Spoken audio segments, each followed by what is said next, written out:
The Billionaire's Secret Family. The Boy in the Rain. One phone call exposed the whole truth. But before that call ever hit her phone, the rain made sure Shanice Green had nowhere to look but straight ahead.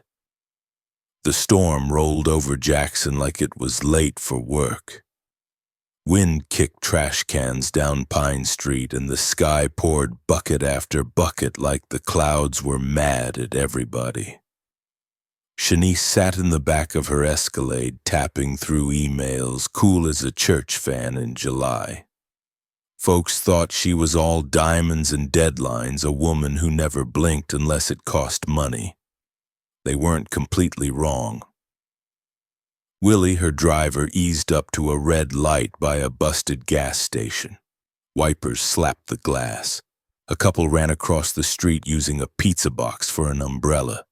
Shanice didn't look up until she did. The boy stood on the median like a scarecrow someone forgot to bring inside.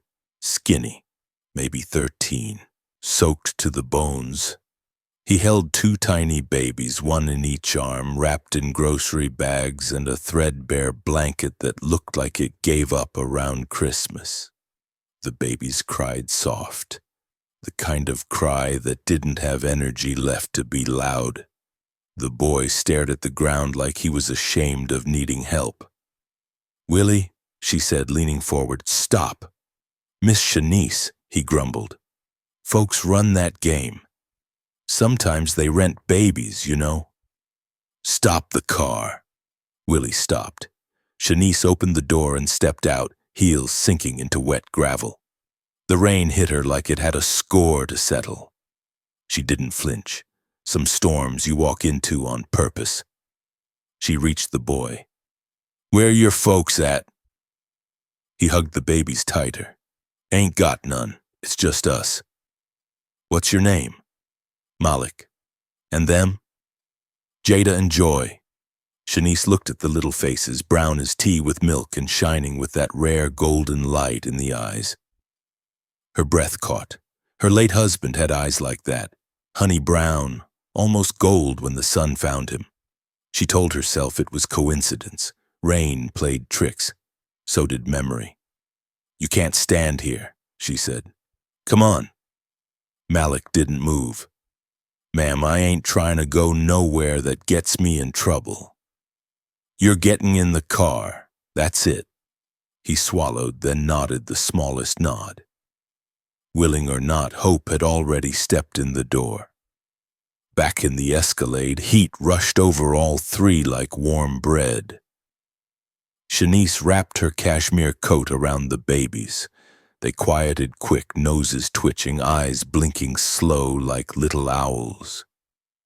Malik sat on the edge of the seat, shoes dripping, shoulders tight as a fist. Willie side-eyed the mirror. "You sure, Miss Shanice?" "No." That was the truth in a prayer. They pulled up the long drive to the place on Pine Hill, white columns, a porch wide enough to host a wedding. Windows that always looked like they had something to say.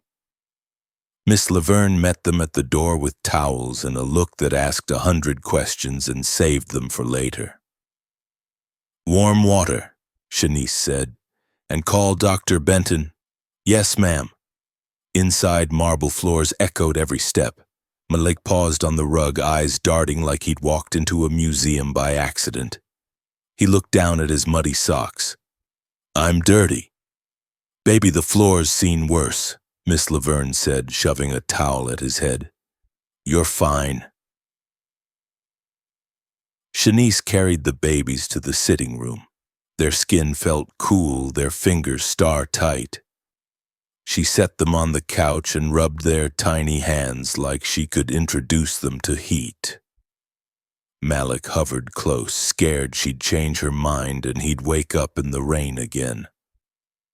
Dr. Benton arrived fast, the kind of man who never wasted a minute or a word. He checked temps, lungs, pulses, nodded like he was keeping score. "Cold, hungry, not broken," he said. "They need milk and rest. He needs food." "He can eat," Shanice said. "Kitchen's open." Malik waited, eyes flicking to her like he needed permission stamped and laminated. When she nodded, he went. He didn't run. He moved like a boy who knew fast hands made doors close. Later, the house went quiet except for the rain easing off and the dryer thumping somebody's small clothes. Shanice stood at the big window watching water drip off the magnolias. The glass showed her own face back to her, composed, expensive, tired. She hated that last part. Tired meant soft. Soft meant trouble. She thought about those eyes. Lord help her, she thought about those eyes. People said money made life simple. Those people never had to choose between pride and mercy. Pride kept your back straight and your name clean. Mercy messed up your floors and put cereal on your couch. Miss Laverne brought Malik a plate big enough to make him close his eyes for one bite. He ate quiet, offered the twins a finger to hold while he chewed. Little Joy grabbed on like she'd been born just to keep him from floating away. Shanice watched from the doorway and felt something warm and dangerous climb into her chest. It wasn't pity. Pity had flavor. This didn't. This was like God sliding a chair out at his table and saying, "Sit." She went back to her room, opened the top drawer, stared at a phone she didn't want to use. She was a woman who believed in numbers and paperwork. Feelings came second. Feelings got you fooled. Her thumb hovered, then pressed. "Dr. Benton, I need you to run a test for me, quietly." "On the infants?" "Yes." "You sure you want the answer, Mrs. Green?" "No," she said, "but I'm gonna need it anyway." She ended the call and stood still, rain tapping its last few notes on the roof. Downstairs, a baby laughed that hiccup laugh, and the sound moved through the house like a little bell. Shanice felt it land in a place she thought was long dead. If the eyes were telling the truth, her past had just walked into her future, carrying 2 girls and a hungry boy. If the eyes were lying, the lie was about to become her business. Either way, the rain had done its job. It washed the city clean enough for her to see what was right in front of her. And just like that, the road she'd been driving for years bent toward a turn she couldn't ignore, a turn that would cost her pride, test her name, and maybe, just maybe, save her soul. The house on Pine Hill. Malik hadn't said much since they pulled up to that mansion on Pine Hill. He just stared through the window like he was watching TV. Only difference was this show had carpets so clean you could eat spaghetti off 'em and doors taller than the kids in his old school. Soon as he stepped out of the Escalade, he froze. The porch lights lit up the driveway like it was Christmas Eve. The place didn't look real, looked like a movie.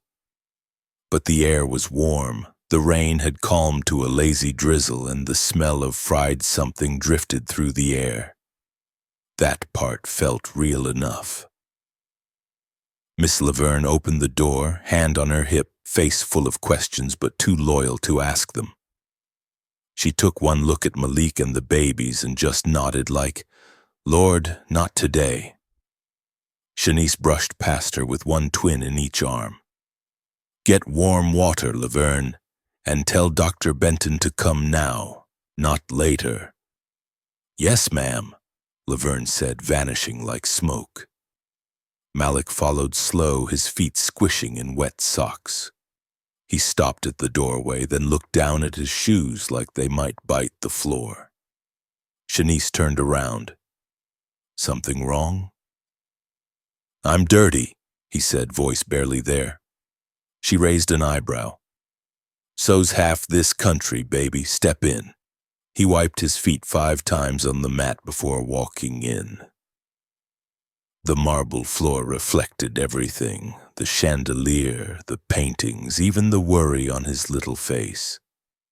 He looked like somebody who'd never been invited to the table but was still trying to sit straight. The babies were placed on a soft white couch. Shanice peeled off the wet plastic bags and wrapped them in one of her shawls. They shivered for a minute, then went still, both sucking their fingers like peace had finally shown up late but sure.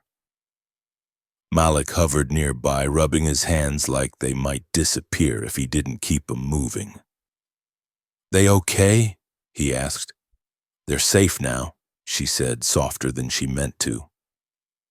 Dr. Benton showed up 20 minutes later in his usual coat and half a smile. He was the kind of man who didn't waste good weather or bad jokes. He kneeled beside the couch and checked both girls with steady hands and humming breath. "They cold," he said. "Weak, probably hungry more than anything, but they gon' be all right." Shanice folded her arms. "You sure? Ain't nothing wrong that a warm crib, a bottle, and sleep can't fix." He looked up at Malik. "You feed 'em regular?" The boy nodded. "I try. Some days I get bread, some days pap from the soup kitchen, sometimes just water." Dr. Benton gave a low whistle. "And how long you been taking care of 'em?" "Since they was born," Malik said. "A lady let us stay in her shed till she moved. Then we went behind Mount Olive Church." Shanice felt something twist in her chest. That kind of twist you get when somebody else's pain knocks on a door you ain't opened in years. She didn't say nothing, just nodded. After the doctor left, Malik got a hot meal, fried chicken, mac and cheese, cornbread so soft it could make a grown man cry. He tried to eat slow, but his hands didn't listen. Shanice watched from the hallway. She didn't stop him. She watched him tear the cornbread in half and offer a piece to Joy, who latched on like it was gold.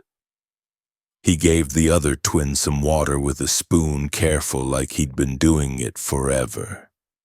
There was no rush in his hands, just love, pure and simple. She turned away before he saw the look in her eyes. Later that night, Shanice stood by the window in her bedroom, phone in her hand. Questions running circles in her head. The babies were asleep in the guest room, wrapped in blankets, warm as toast.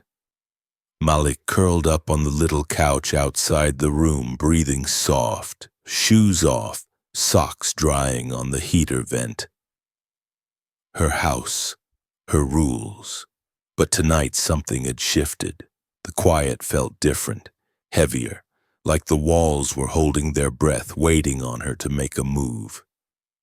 She opened her drawer and pulled out a photo of Darnell, her late husband, smiling wide, arms wrapped around her waist like they were posing for a toothpaste ad. She stared at his eyes. Light brown, unusual, almost golden. She thought about the babies again. Same eyes, same softness. She picked up her phone and called Dr. Benton. "I need a DNA test," she said. He didn't ask why. He just said, "I'll come by tomorrow." She ended the call and stared out the window. The moon peeked through the clouds like it wasn't sure it wanted to watch what came next. But it would. The truth always showed up. Didn't care if you were ready or not. Downstairs, Malik turned over in his sleep. One of the babies let out a tiny sigh. Shanice exhaled slowly. A storm had rolled in, and this time it wasn't rain. It was truth, and it was settling in like it planned to stay a while. The truth in the envelope. The morning came in slow, like it was afraid to knock too loud. Rain was gone, but the sky still wore that tired gray look. The kind of morning that didn't rush you, just whispered, "Be still." Shanice sat alone at the end of her long glass dining table. staring at a plate of eggs and toast she had no intention of eating. The food sat there like it knew it wasn't wanted. Her fingers were locked together, elbows resting on the table, phone beside her, face down. Her thoughts weren't at the table, they were back in the guest room with two little girls wrapped in soft blankets and a boy who didn't ask for anything but kept giving everything. Dr. Benton was due any minute. He was bringing the results, the test she had no business ordering, but every reason to. A sound broke her stare, footsteps, not loud, careful. She looked up and saw Malik coming into the room barefoot, still wearing the oversized t-shirt from the night before. He had a baby on each hip like it was the most normal thing in the world. One was sucking her thumb. The other was just along for the ride, blinking slow and quiet. "Good morning, ma'am," Malik said. Shanice nodded once. "Sit." He did, careful not to shift the babies too much. He laid them down on a soft blanket on the floor beside him, like he'd done it 100 times. Shanice watched as he adjusted their little heads, made sure the bottle was just right.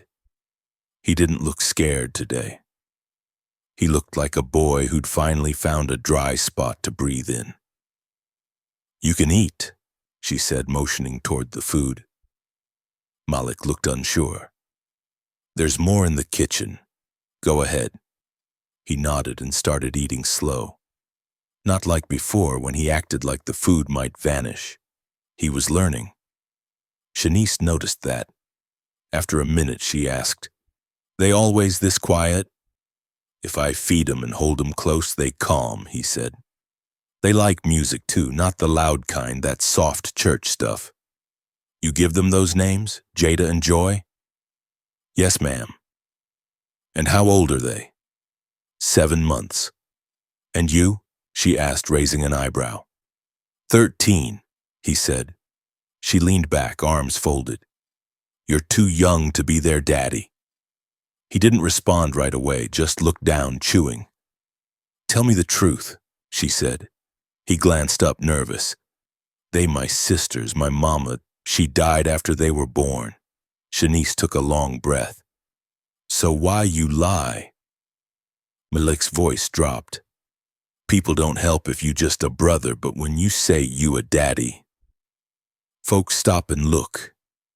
She didn't speak for a moment. She hated liars. But something in his voice didn't sound like a lie. It sounded like survival. "I don't like lies," she said. "I'm sorry." Silence filled the room again. The kind that don't feel empty, just full of things neither of them wanted to say. Then came the knock.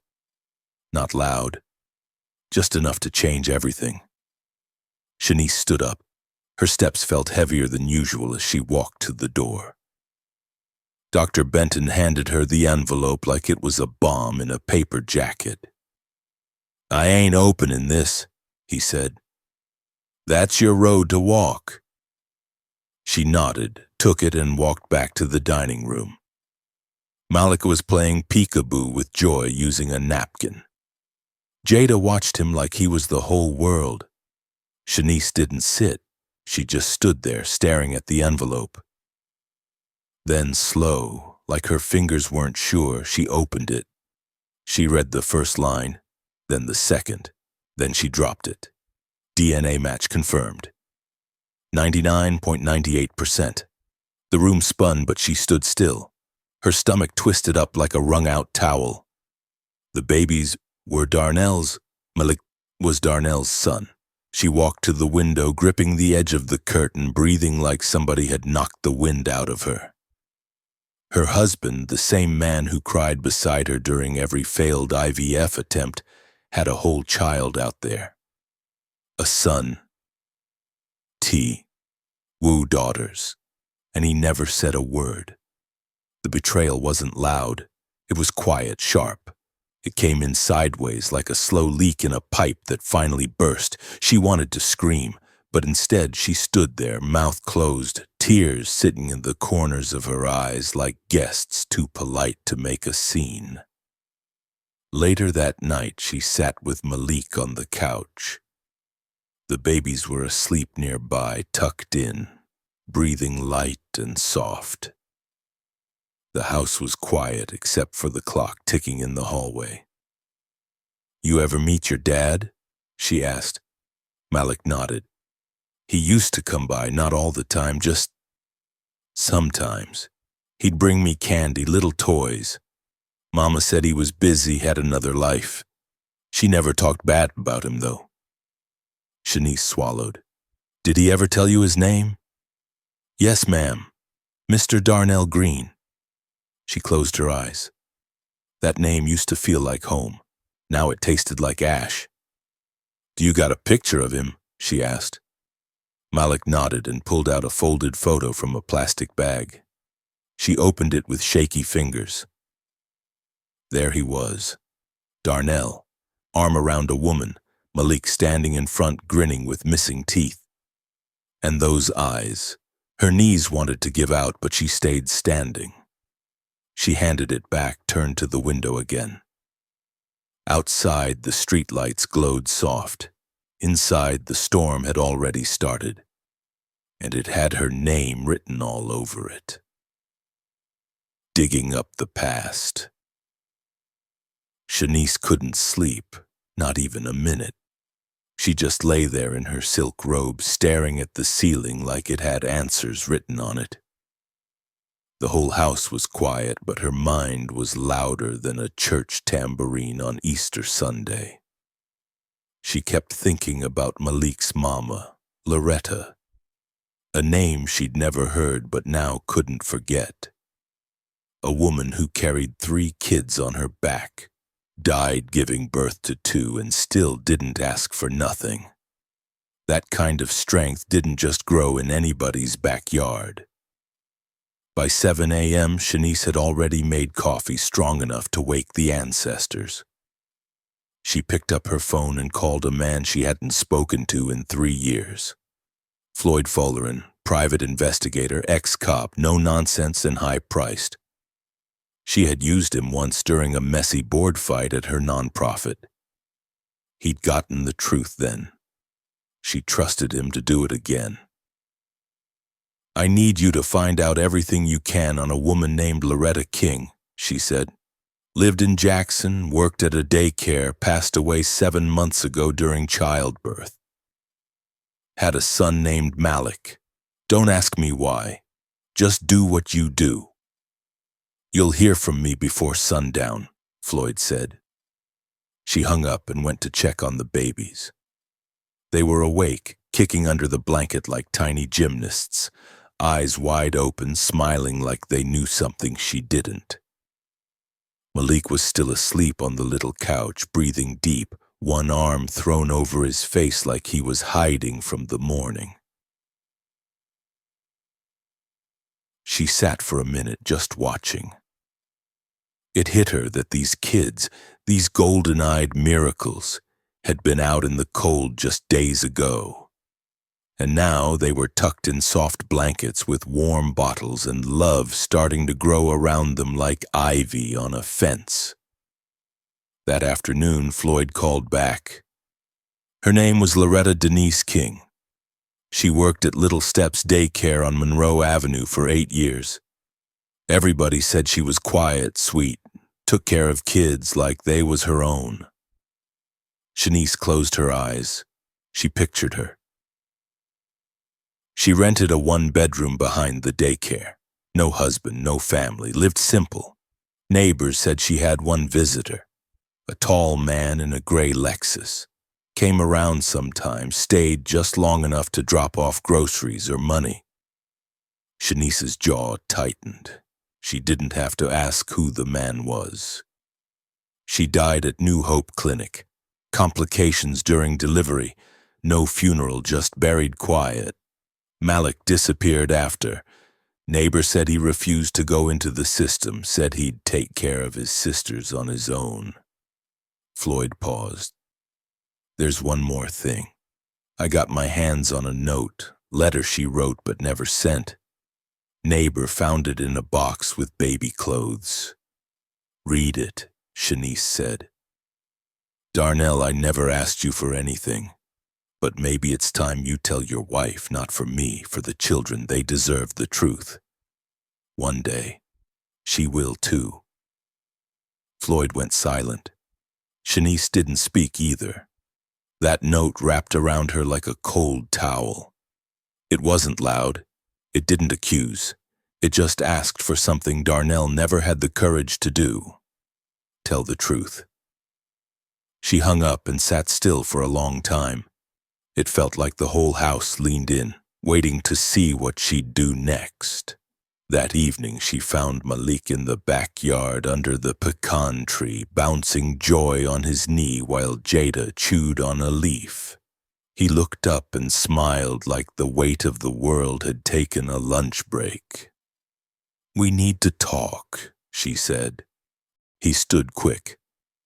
"Did we do something wrong?" "No," she said, sitting on the bench.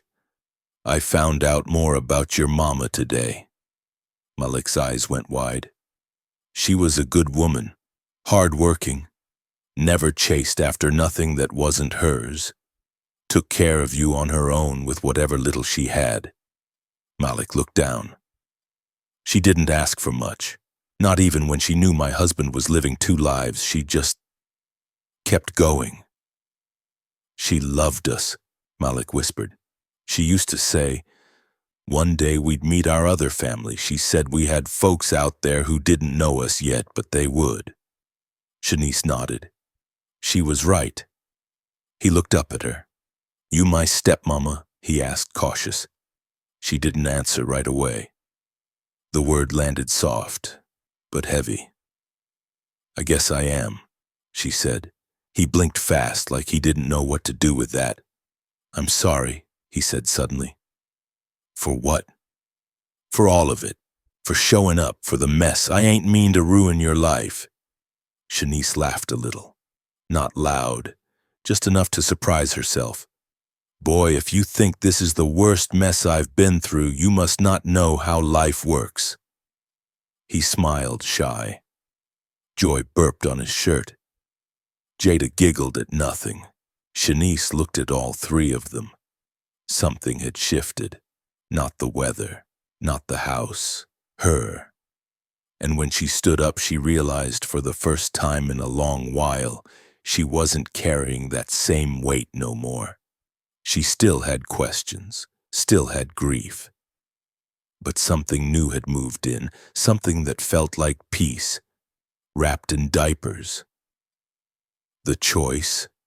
The next few days rolled in soft like a Sunday afternoon that didn't want to end. The rain was gone. The house was warmer. And something about the air felt different, lighter, like the tension had packed its bags and gone back to wherever it came from. Shanice found herself watching things she never used to notice. Malik humming to the twins while folding laundry. The babies kicking their feet to gospel music like they had rhythm built into their bones. Joy sneezing and making herself giggle like she'd just told a joke. The house had changed, not just in sound but in spirit. It used to be quiet in a cold kind of way, like a museum or a fancy hotel lobby. But now it breathed, and still, Shanice hadn't made her decision. She told herself she was waiting on the right moment, waiting on clarity. Truth was, she was scared. One morning she walked into the kitchen and found Malik standing on a stool trying to reach the top cabinet. Cereal box in one hand, baby bottle in the other, face scrunched like he was fighting gravity. She almost told him to stop, almost told him he didn't need to do all that, but she didn't. She watched instead. He poured cereal for the babies, then made himself a bowl. Fed them first, made sure they were okay, then finally sat down to eat his own. "You always this grown?" she asked from behind him. He jumped, turned around. Didn't know you was there. I been here, just watching you act like a 40-year-old man with bills and bad knees. He grinned. Gotta do what I gotta do. She nodded. You want to stay here, don't you? He didn't answer right away. He looked down at his cereal, then back up. Yes, ma'am. Why? He shrugged, but not in a disrespectful way. More like he was scared to want something too much. It's warm here, they safe, I sleep. Ain't nobody yelling or chasing us out. And you? She asked. You safe? He paused. Yeah, I think I am. That evening she went into her husband's old study. First time in over 2 years. The door creaked like it hadn't been used since Darnell took his last breath. Dust sat on the shelves like old memories. His books were still lined up neat. His chair still pushed back like he'd just stood up to get coffee and forgot to come back. She walked to the desk, opened the top drawer. Found a photo of them smiling in front of the church. She was wearing that yellow dress he used to love, the same one she burned the day after his funeral. She sat down and whispered into the stillness. You lied to me, but I ain't gonna lie to them. She pulled out a blank sheet of paper and wrote 2 names at the top, Jada and Joy Green. By morning she had papers drafted, guardianship, inheritance protection, enrollment forms for pre-K down the line, and a private tutor for Malik, because as smart as he was, life had yanked him out of school and dropped him into survival mode. That boy needed to be back in a classroom, not just changing diapers and warming bottles. When she called him into the office later that day, he came in nervous like he was about to get sent away. Sit, she said. He sat. You ever think about what you want to be when you grow up? He blinked. Can't say I have. Well, maybe now's a good time to start. She slid the papers across the table. His eyes scanned the top line, then the next, then stopped. You're keeping us? He asked, voice barely a whisper. I'm not keeping you, she said. I'm choosing you. That's different. He didn't say anything. Just looked down like he was trying not to cry in front of a woman who didn't do hugs. She reached across the table and handed him a pen. Sign it, she said. Let's make it official. He did, slow, careful, like he knew this moment would live inside him forever. Later that night, the house was louder than usual. Joy had the hiccups. Jada had learned how to squeal. Malik was in the living room dancing badly to an old Stevie Wonder song, socks sliding on the floor. Shanice stood in the kitchen watching them through the archway, her lips curved just enough to call it a smile. For the first time in a long, long while, she wasn't thinking about what she'd lost. She was thinking about what she'd found. Family. It didn't show up the way she expected. It didn't look like her dreams or smell like fresh linen sheets and Sunday roast. It showed up in the rain, wrapped in plastic bags, held together by a boy who refused to break. And maybe that's what grace really was. When the thing you never asked for becomes the thing that saves you. Just like that, the house on Pine Hill wasn't just a mansion anymore. It was a home,